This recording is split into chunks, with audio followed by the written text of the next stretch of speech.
Buat kalian yang mau mensupport channel ini dengan donasi, atau emang sekedar mau beli mimin kopi, kalian bisa pilih antara Super Thanks atau Saweria. Gue sih nggak masalah kalian pilih yang mana. Cuma kalau bisa, lewat Saweria aja. Soalnya kalau YouTube, potongannya gede, 30%. Kalau Saweria, cuma 5%. Untuk link Saweria, kalian bisa klik aja di atas kanan nih. Atau bisa cek di kolom deskripsi. Tapi kalau mau support, nggak harus donasi kok. Dengan kalian nonton sampai habis, dan memberikan like pada video ini, itu udah ngebantu banget buat support channel ini. Oh iya, kalian juga bisa join nih ke grup Telegram komunitas cerita manhwa yang baru. Untuk linknya, gue tampilin di layar ya. Tapi kalau malas ngetik, cek aja kolom deskripsi.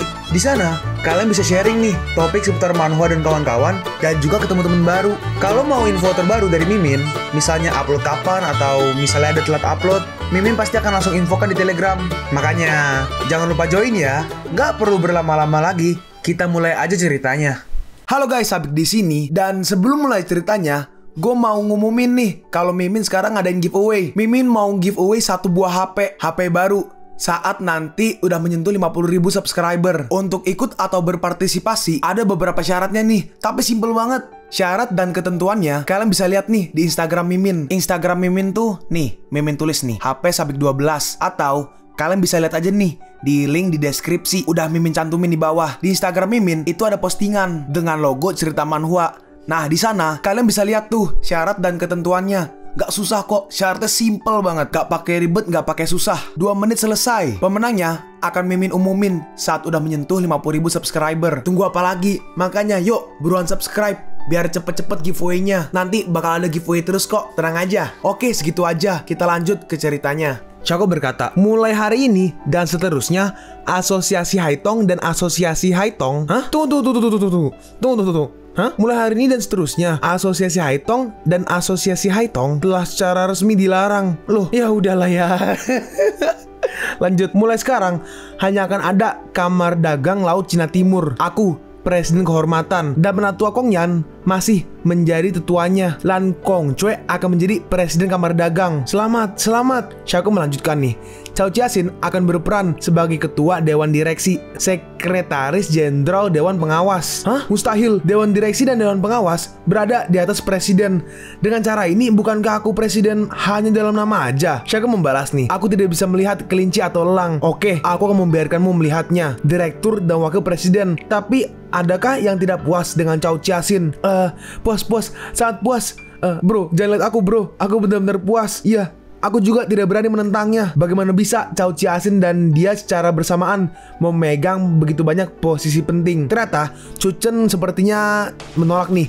Belum lagi pemimpin puncak, dia hanya tidak pantas untuk menjadi direktur. Huang Kui membalas, grup Changge Cao Tong memiliki nilai pasar 100 miliar. Kenapa enggak? Apakah nilai pasar 100 miliar itu gede? Siapa di antara kalian di sini yang bernilai kurang dari 100 miliar? Nilai pasar 300 miliar yuan keluarga Cuku harus menjadi milikku. Ciusi membalas nih. Tetapi barang-barang di rumahnya jauh lebih rendah daripada yang ada di keluarga Cumu. Bukankah dia putri yang ditinggalkan oleh keluarga Cao? Grup Cao memiliki nilai pasar 100 miliar dan 200 miliar terlalu memalukan untuk dibandingkan dengan keluargaku. Lalu Cinceng maju nih. Kau benar-benar bodoh. Karena suaminya adalah Raja Laut Cina Timur. Bank Tianti milik keluarganya memiliki nilai pasar 200 miliar. Kota Pancang barunya bernilai 400 miliar yuan. Saldo di kartunya lebih dari nilai pasar rumahmu bernilai 1 triliun. Nggak bisa dibandingkan dengan keluarga Cumu. Dalam hati Chu Chen, apakah aku benar-benar mempermalukan diriku sendiri? Chu Chen membalas nih.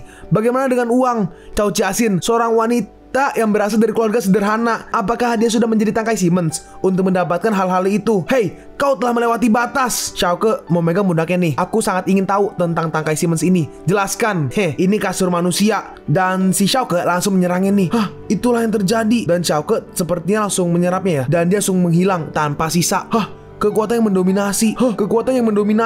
Siapa yang memiliki komentar tentang posisi Jiaxin? Tidak ada komentar sama sekali. Tidak ada. Jiaxin berkata nih, bukankah ini buruk? Aku tidak memiliki kualifikasi. Shako berkata, percayalah padaku. Dalam hati Blue Peacock, andai aja ada pria yang begitu mendominasi. Shako melanjutkan nih, mulai sekarang kalian akan menjadi perwakilan dari komunitas bisnis provinsi Tonghai. Saya harap Anda akan bekerja sama dengan tulus dan penuh semangat mengembangkan bisnis, berkontribusi pada kemakmuran ekonomi Ibu Pertiwi. Oh, ngomong-ngomong, singkirkan grup Cu dari Laut Cina Timur dalam 3 hari. Baik. Kamar Dagang Laut Cina Timur berhasil didirikan dan satu Shinhao bernilai 500 miliar. Lalu sekarang ini Aisyah bertemu nih dengan Pangeran Goth. Nah itu Pangeran Goth tuh. Si pangeran berkata, Simon dan Grey telah membayar harga untuk ketidaksopanan mereka. Maaf, aku telah mempermalukan keluargamu, Pangeran, dan aku minta maaf untuk itu. Sekarang, aku telah ditinggalkan oleh keluarga Norman. Apa yang masih kau cari dariku? Putri Meghan diberkati oleh semua orang. Kau baru aja membuat kesalahan kecil. Selama kau membuktikan kesetiaanmu padaku, kau masih bisa menjadi putriku. Apa yang bisa kulakukan untukmu? Chauke adalah wakil direktur Biro Selatan dari Dinas Rahasia Perisai Merah atau Red Shield. Kunci rahasianya dapat membuka dokumen rahasia Cina. Kau perlu menyalinya atau bunuh dia. Hah? Apa kau ingin aku mengkhianati Chauke? Pangeran menjawab nih, kau nggak pernah menjadi miliknya. Pengkhianatan macam apa yang kau lakukan? Dua hal ini. Selama kau bisa melakukannya, kau tidak hanya dapat terus menjadi putriku, aku juga bisa membantumu mendapatkan kembali kendali atas keluarga Norman. Semoga kau selalu menjadi wanita terkaya di dunia. Aku akan berpikir tentang hal ini. Aisyah, sebenarnya aku nggak pernah melupakan wajah cantikmu. Tapi tangannya dipukul nih sama Aisyah. Aku akan melakukan sesuatu. Dalam hati si pangeran, seorang wanita yang telah mengubah hatinya hanya bisa memanggil dengan ambisi. Seperti yang terjadi, dia ambisius. Nah, sekarang kita pindah nih ke Chauke. Ada Lan Meng dan juga itu siapa tuh ya?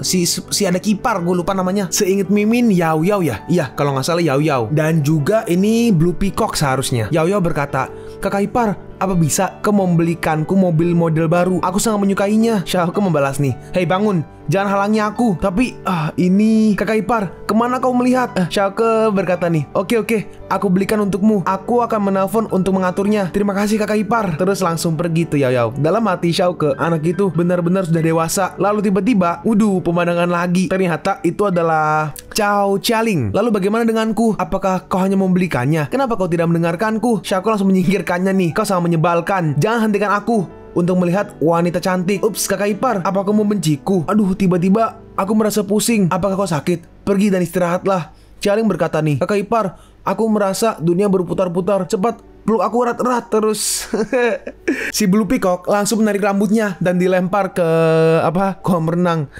Blue Peacock berkata nih, ayo pergi ke tempat lain. Kau masih terlalu muda untuk melakukan hal itu di depanku. Itu milikku. Lalu Blue Peacock meminumnya nih. Pria bau, ikuti aku untuk melihat kelinci. Chauke membalas, gak masalah. Aku berjanji untuk menyebarkan elang burung milikku. Lalu Chauke dan juga si Blue Peacock pergi nih ke dalam kamar. Blue Peacock berkata, astaga, apakah kau ingin bermain denganku?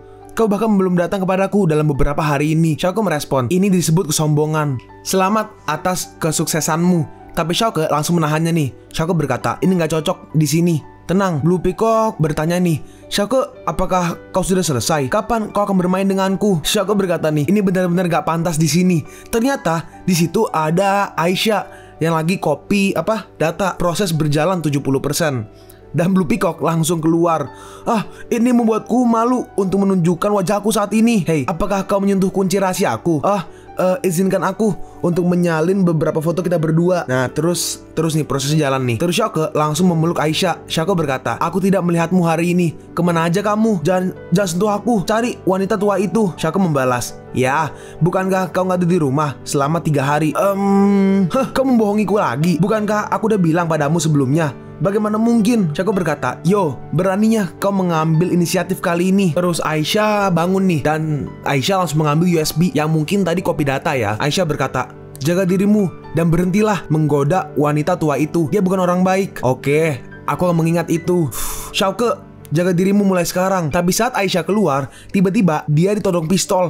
Ternyata ada Leng Yue dan kawan-kawan. Leng Yue berkata nih, Norman Aisyah, kau dicurigai melakukan spionase. Kembalilah bersama kami untuk membantu penyelidikan. Tapi tiba-tiba berhenti saat Aisyah mau diborgol. Ditahan sama Chauke. Chauke berkata, siapa yang mengizinkanmu untuk menangkap orang-orang di wilayahku? Apakah tindakan itu disetujui olehku? Leng Yue berkata nih, letakkan pistol ke bawah dan jangan mengarahkannya padanya. Leng Yue majukan nih, Chauke, apa kau sudah gila? Kau sudah tahu status mata-mata Aisyah. Kenapa kau terus melindunginya? Apakah kau masih memiliki posisi dan prinsip. Dalam hati Aisyah, dia sudah tahu identitasku. Tapi kenapa dia menahanku di sisinya? Apakah dia tidak takut terlibat? Jangan mengajariku hal itu. Aisyah dulu mewakili kepentingan Norman, tapi sekarang dia adalah wanita Xiaoke. Wanitaku tidak mungkin melakukan hal-hal yang membahayakan negara. Xiaoke, wanitamu. Apa kau ingin menjadi musuh publik? Ada dokumen rahasia yang dicuri di tasnya sekarang. Terus tasnya digeledah. Nah, USB diambil nih. Ini buktinya. Saat USB dicolok, dilihat ternyata bener nih foto Xiaoke dan juga foto Aisyah.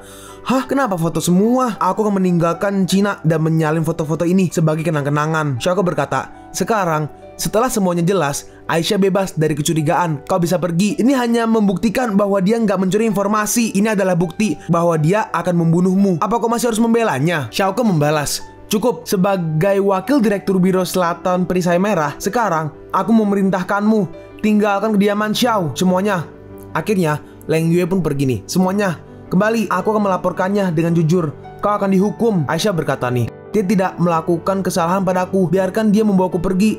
Jika tidak, kau akan terlibat. Lalu Xiaoke mengambil pisaunya nih. Xiaoke berkata, apakah kau benar-benar ingin membunuhku? Kalau gitu ayolah. Kelemahanku bukan di hatiku, tetapi di titik Tiancong. Kau bisa membunuhku dengan menusuknya di sini. Lalu Aisyah langsung menusuknya nih. Maafkan aku, ini semua salahku. Dan akhirnya kita pergi ke kediaman pangeran, si pangeran. Nah, Aisyah membawa dua hal nih, USB dan juga kepala dari Xiaoke mungkin ya. Si pangeran berkata, kau layak menjadi wanita dari keluarga Norman. Aisyah bertanya nih, apakah yang kau janjikan padaku masih diperhitungkan? Hah, sepertinya kau bermimpi. Lalu Aisyah langsung diserang dan Aisyah kayaknya tumbang ya. Lalu si pangeran mengecek nih, kita perlu memeriksa dulu. Kalau tidak akan buruk untuk membuat lelucon terakhir. Tapi saat dibuka, ternyata foto Xiaoke. Hah, kok? Terus saat dibuka juga ternyata semangka guys. Hah, semangka dan saus tomat. Dan akhirnya masuk nih, semangka sulit ditemukan musim ini. Jangan mengecewakanku kalian berdua. Hah, Xiaoke datang nih bersama para orang-orang dari Red Shield. Dan mereka memunculkan pistolnya nih, terutama si pangeran. Tapi yang Red Shield langsung nih menembak tangan dari pangeran dan juga para prajurit. Jadi pistolnya terlepas dan si pangeran langsung ditahan. Hei, aku adalah orang spesial dengan kekebalan diplomatik. Kau nggak punya hak untuk menangkapku. Leng Yue membalas, diam, siapapun di wilayah Cina kami harus mematuhi hukum kami. Aisyah berkata nih, dia bukan pangeran Goth. Kau berkhianat. Aliansi tidak akan membiarkanmu pergi. Tapi saat dilihat nih, ini Simon. Pangeran Goth telah terbang kembali ke Turing dan mustahil bagimu untuk menangkapnya. Dia akan membalaskan dendam untuk kami. Cepat, bawa dia. Leng Yue berkata nih ke Xiaoke, ketua Xiaoke, kau tidak menjelaskan bahwa kau mengembangkan Aisyah menjadi informan yang membuat kami gugup. Xiaoke merespon, apakah kau masih bisa disebut informan Ling? Leng Yue pergi dan berkata nih, lupakan aja, aku akan kembali dulu. Sisanya akan kuserahkan padamu. Xiaoke bertanya nih, apa kau terluka? Aisyah merespon, tidak apa-apa, rompi anti peluru yang kau berikan terlalu canggih. Xiaoke berkata, ambil aja langsung, kau harus melakukannya sendiri. Aku sangat gugup. Jika aku tidak berperilaku, direktur yang dingin tidak akan membiarkan kau pergi dengan mudah. Xiaoke bertanya, ada apa? Aku tidak terbiasa dengan kelembutan yang tiba-tiba. Jangan ambil resiko lain kali, atau aku tidak akan membiarkanmu. Terus Xiaoke, nah ini jauh lebih normal. Waduh, mereka berdua pun naik mobil dan pergi nih. Aisyah berkata, aku tidak punya apa-apa selain kamu sekarang. Kau harus baik padaku di masa depan. Xiaoke merespon, jangan khawatir, tenang aja, lain kali aku melakukannya. Lalu saat di jalan, tiba-tiba ada mobil nih yang muncul di depan mereka dan Xiaoke menabraknya.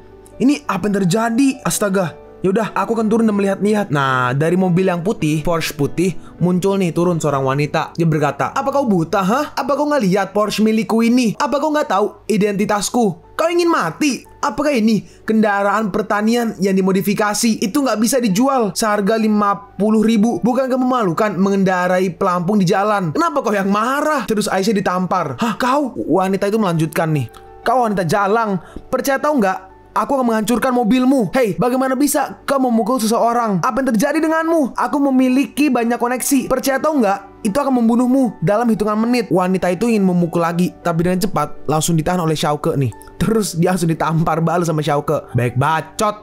Apa kau pernah mendengar bahwa orang jahat memiliki pekerjaan jahat mereka sendiri? Wanita itu ditampar sampai tumbang, sampai jatuh. Dia membalas nih, pecundang, berani kau memukulku?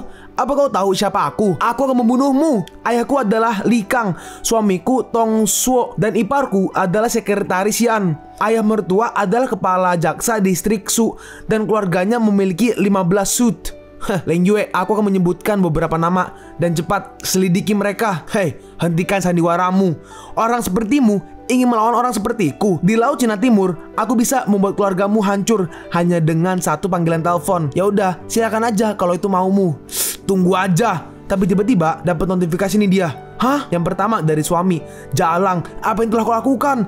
Yang kedua dari saudara ipar, hei, ada apa? Aku baru aja dipecat. Terus yang ketiga, ayah mertua, keluarga kita sedang dalam bahaya karenamu. Sangat memalukan. Aku sedang dalam perjalanan untuk menjelaskan sekarang. Hah? Bagaimana mungkin? Ini mustahil. Lalu datang nih polisi, bawa berkas-berkas. Ini pemilik Porsche bertanggung jawab 100% untuk berbalik di penyeberangan. Menurut pihak berwenang, perkiraan biaya pemeliharaan Night 15 adalah 1,8 juta. Hah? 1,8 juta? Biaya perawatan 2 kali lebih mahal daripada Porsche-ku. Kau tahu itu curang. Harga total kendaraan pertanian yang rusak ini mungkin gak lebih dari 50.000 yuan. Kendaraan pertanian tidak semahal Porsche milikmu. Ini adalah versi khusus dari Night XV dan harganya lebih dari 20 juta. Hah? 20 juta? Yaudah, Aisyah, ayo masuk ke mobil. Ayo kita pergi. Saat Xiaoke mau pergi, dipeluk nih sama dia. Bos, aku salah. Tolong lepaskan aku. Aku bisa melakukan apa aja. Wah, ditendang sama Xiaoke.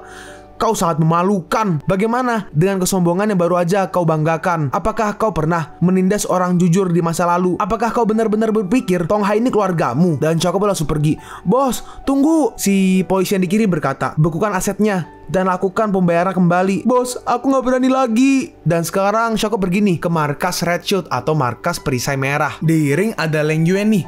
Xiaoke berkata, kok sepi banget hari ini? Untuk apa kau menelponku kembali? Aku akan memberitahumu jika aku menang. Xiaoke pun naik ring nih. Hah, sudah lama aku tidak melakukan latih tanding. Tanganku sangat gatal. Aku datang. Kita melihat nih, Xiaoke menyerang nih.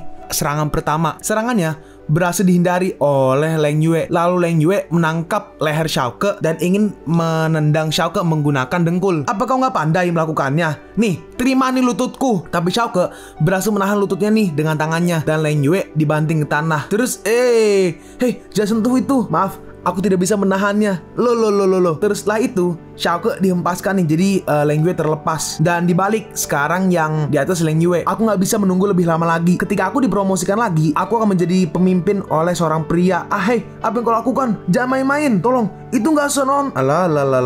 Leng Yue berkata, meskipun kau berteriak sekuat tenaga, nggak ada yang akan datang untuk menyelamatkanmu. Xiaoke berkata, tolong biarkan aku pergi. Pemimpin kecilku yang seperti ini sangatlah menggoda. Hei, tunggu. Dalam hati Xiaoke, aku nggak menyangka dia memperlihatkan sikapnya yang seperti ini. Oke, dah. Ya, skip. Nah, terus selesai. Xiaoke nangis. Leng Yue berkata, jangan menangis. Aku akan bertanggung jawab. Xiaoke merespon, kau berbohong. Kau bilang tidak pernah ingin menjadi wanitaku. Leng Yue berkata, baiklah, kau akan pergi ke Long Tu besok. Aku tidak tahu kapan harus bertemu denganmu lain kali. Hah? Xiaoke bertanya, aku akan pergi ke Long Tu. Kenapa aku nggak tahu? Leng Yue menjawab, setelah menerima pemberitahuan dari administrasi umum, kau harus pergi ke Peicing untuk melaporkan pekerjaanmu besok. Dan kemudian kau akan diberi tugas dan posisi baru. Tidak bisakah kau pergi? Kami menerima informasi bahwa operasi Leng Qingsui gagal. Karirnya mungkin berakhir di sini dan dia akan dipenjara. Mendengar itu, Xiaoke kaget.